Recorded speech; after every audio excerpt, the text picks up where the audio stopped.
श्रेय मार्ग और प्रेय मार्ग क्या है?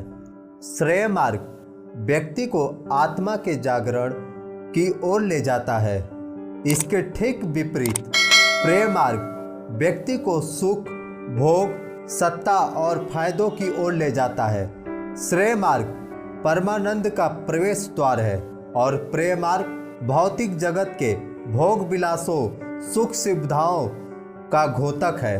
कठोपनिषद में श्रेय मार्ग की विद्या से और प्रेय मार्ग की अविद्या से तुलना की गई है।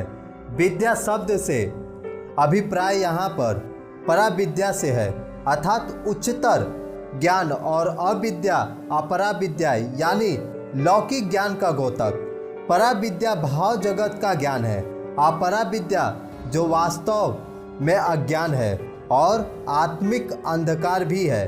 वह इंद्रिय ग्रह वस्तुओं के जगत तक ही सीमित है।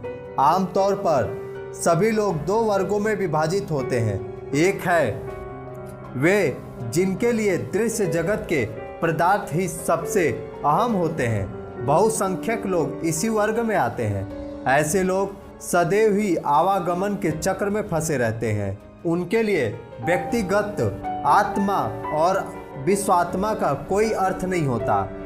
मानव जीवन का अंतिम लक्ष्य जो कि मोक्ष है, उसके जीवन के शब्दकोश में उसका कोई स्थान नहीं है।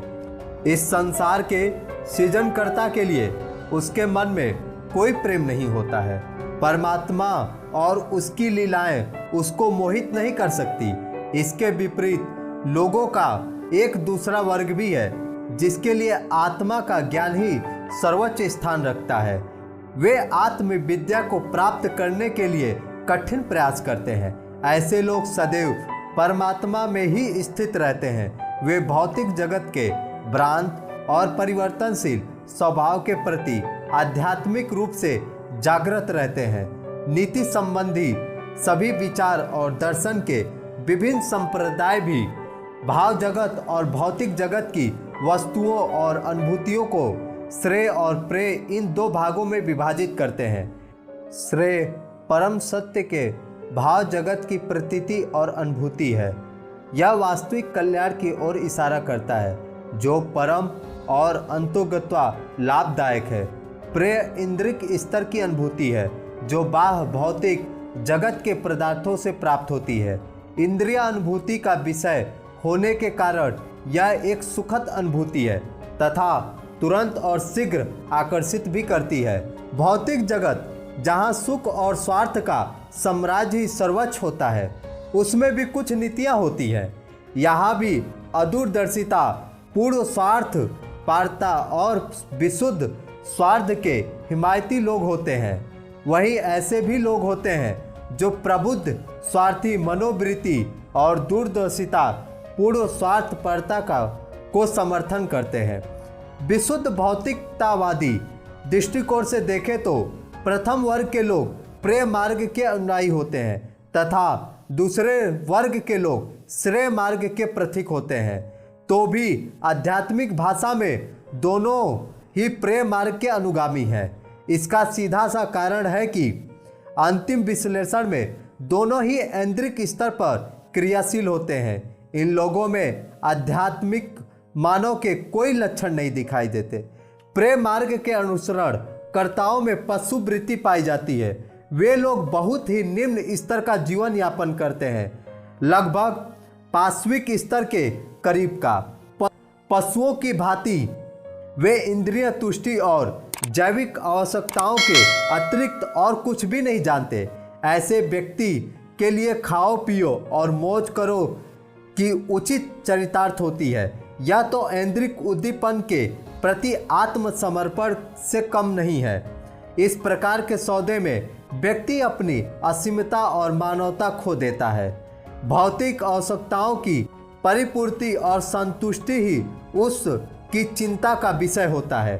भगवान का पवित्र नाम और उसकी लीलाएं उसको आकर्षित नहीं करती।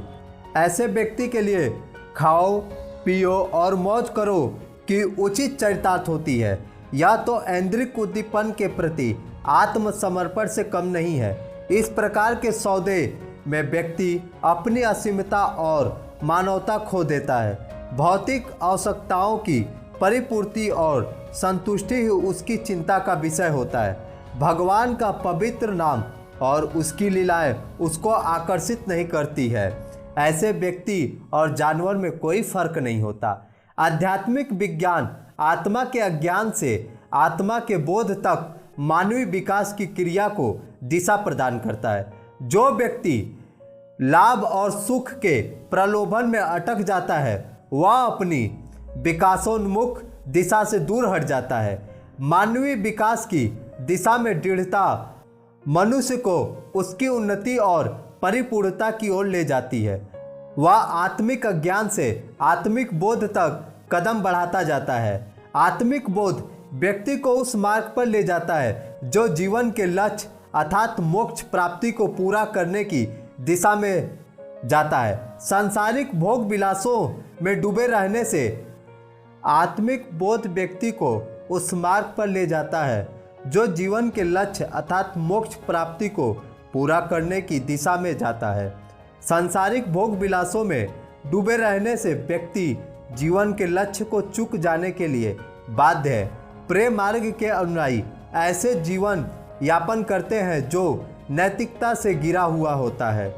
नैतिक जीवन जीने के लिए व्यक्ति को प्रेम मार्ग आवश्यक रूप से छोड़ना होगा और साहस के साथ श्रेय मार्ग में प्रविष्ट होना होगा। इसके लिए जैविक स्तर से मानसिक स्तर तक उठना आवश्यक है। मानसिक जागृति व्यक्ति को आत्मबोध की ओर ले जाती है। इस प्रक्रिया में व्यक्ति अपने भीतर की मानवीयता से परिचित होता है तो उसे आत्म साक्षात्कार के अंतिम परिणाम तक ले जाती है। प्रेम मार्ग अविद्या और आध्यात्मिक अज्ञान का पथ है। श्रेय मार्ग में प्रविष्ट होने के लिए व्यक्ति को प्रेम मार्ग से ऊपर उठना होगा। यह अंधकार से प्रकाश की ओर पारागमन है। प्रेम मार्ग में इंद्रियों की स्वच्छंदता है। श्रेय मार्ग में इंद्रियों से मुक्त होना है। प्रेम मार्ग मनुष्य की निम्न कोटि की असीमता है और उसकी क्रियाशीलता ऐन्द्रिक स्तर पर होती है।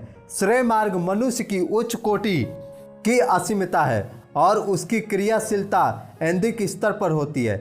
श्रेय मार्ग मनुष्य की उच्च कोटि की असीमता होती है जिसका क्षेत्र होता है भाव जगत। श्रेय मार्ग दो स्तरों पर विचार करता है। पहला है उत्तम जीवन, दूसरा है दिव्य एवं शाश्वत जीवन। पहला नैतिकता पूर्ण जीवन यापन है। यह भी सत्य है कि बिना नैतिकता के कोई भी आत्म साक्षात्कार के सर्वोच्च स्तर तक नहीं पहुंच सकता। श्रेय के द्वितीय स्तर अर्थात दिव्य शाश्वत जीवन का क्षेत्र है। परम सत्य की प्राप्ति मनुष्य की वास्तविक आत्मा का साक्षात्कार करने का लक्ष्य प्राप्त करने के लिए सत्य की खोजी व्यक्ति को आवश्यक रूप से नैतिक जीवन जीना होगा। जीवन के मंच पर प्रत्येक व्यक्ति प्रेय और श्रेय इन दो मार्गों पर चलने के लिए बाध्य है। यह बाध्यता अंतः निर्मित इच्छा शक्ति के परिणाम स्वरूप आती है। कोई भी मनुष्य इच्छा शक्तियों के प्रेरक प्रभाव को रोक नहीं सकता। प्रत्येक स्त्री और पुरुष को इन दोनों मार्गों में से किसी एक को चुनना ही होगा। प्रत्येक मार्ग का अंतिम परिणाम भिन्न होता है। इंद्रियों को तुष्ट करने के उद्देश्य से किए जाने वाले सभी प्रयास व्यक्ति की मानसिकता को भौतिक दिशा की ओर खींच ले जाता है। इससे व्यक्ति स्वार्थी, लोभी, क्रोधी, स्पर्धा करने वाला एवं निर्बल व्यक्तियों का शोषक बन जाता है। जो व्यक्ति अपनी आत्मा और सत्य स्वभाव का अनुसरण करता है वह नैतिक रूप से सुदृढ़ और आत्मिक रूप से अलौकिक हो जाता है। ऐसे व्यक्ति को सन्ने होने वाला नैतिक विकास उसकी अंतरात्मा को शुद्ध और साफ सुथरा बना देता है। वह सभी में एक ही होता है। मनुष्य में राष्ट्रवादी संकीर्णता से ऊपर उठकर वसुदेव कुटुंबकम की भावना विकसित होने लगती है। मनुष्य के जीवन में इन दो मार्गों की अनिवार्यता को स्पष्ट करते हुए कठोपनिषद में यम नचिकेता को निम्नलिखित शब्दों से हिदायत देते हैं। प्रेय और श्रेय मार्ग दोनों ही मनुष्य के पास पहुँचते हैं। बुद्धिमान व्यक्ति दोनों की जांच परख करता है और दोनों के फर्क को देखता है। बुद्धिमान वास्तव में प्रेय की अपेक्षा श्रेय को वरीयता देता है, लेकिन मूर्ख राग और आसक्ति के कारण प्रेय को ही चुनता है। आत्मविज्ञान के शिक्षक यम के ये प्रज्ञापूर्ण वचन शिष्य नचिकेता को इस बात का संकेत देते हैं कि चुनाव करने की स्वतंत्रता प्रत्येक मनुष्य को मिली हुई है। यह तो व्यक्ति पर निर्भर करता है कि वह इन दोनों में से किसको चुनता है। प्रत्येक मार्ग उसका ध्यान और रुचि की ओर आकर्षित करता है और कुछ लोगों इन दोनों के बीच फर्क को देखने और जांच परख करने के लिए मन और बुद्धि का इस्तेमाल करते हैं। दूसरे जन लोभ, लाभ और भोग विलासों के लालच में फंसकर प्रेम मार्ग को अपनाते हैं। ऐसे व्यक्ति को दिव्यता नहीं बल्कि विषय शक्ति ही मोहित करती है। जो लोग विवेक से काम लेते हुए प्रेम को तुच्छ और क्षणभंगुर जानकर त्याग देते हैं। प्रेम मार्ग उन लोगों के लिए है जो इंतजार नहीं करते तथा तुरंत फल पाने के लोभ में ग्रस्त रहते हैं। ऐसे व्यक्ति का रुझान दृश्य जगत की वस्तुओं की ओर होता है।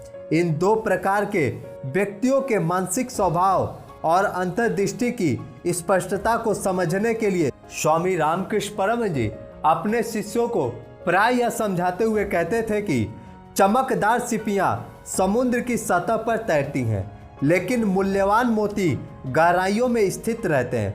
मूर्ख लोग अधैर्य एवं आलस्य के वशीभूत होकर सिपियां ही पकड़ने के लिए हाथ बढ़ाते हैं, लेकिन बुद्धिमान मनुष्य अपनी संकल्प शक्ति, धैर्य और समुद्र की गहराइयों की परवाह किए बगैर गोता लगाता है और मोतियों को भर कर बाहर आ जाता है। इस प्रकार बुद्धिमान व्यक्ति में धैर्य का सागर और संकल्प शक्ति होती है और वह परम सत्य के भाव जगत में गहराइयों का गोता लगाने से डरता नहीं है। इसके विपरीत मूर्ख व्यक्ति आध्यात्मिक अंधत्व से ग्रस्त आलसी होता है तथा भौतिक जगत की वस्तुओं के सम्मोहन और आकर्षण का जल्दी ही शिकार हो जाता है। सारांश यह है कि प्रेम मार्ग नश्वर जगत की ओर ले जाता है। इस मार्ग के अनुसरण करने से व्यक्ति जीवन के उतराव चढ़ाव और सुख दुख के चक्रव्यूह में फंस जाता है, जिसका अंत आवश्यक रूप से आत्मा के बंधन के रूप में होता है। इसके विपरीत श्रेय मार्ग आत्मबोध के जगत में ले जाता है। यह मनुष्य को वास्तविक आत्मलोक की तरफ ले जाता है। इसका अंतिम परिणाम व्यक्तिगत आत्मा का विश्व आत्मा में विलय के रूप में होता है। सही दिशा में सोचने वाले प्रत्येक व्यक्ति के मन में यह एक स्वाभाविक प्रश्न उठता है कि आखिरकार कौन हमको श्रेय मार्ग दिखाता है, कौन है वह पथ प्रदर्शक। यह एक स्वप्रकाशित आत्मा के अतिरिक्त और कोई नहीं हो सकता। इस प्रकार इस बात की गंभीर आवश्यकता है कि हमको उस मार्ग पर ले जा सकने वाला वह कौन है।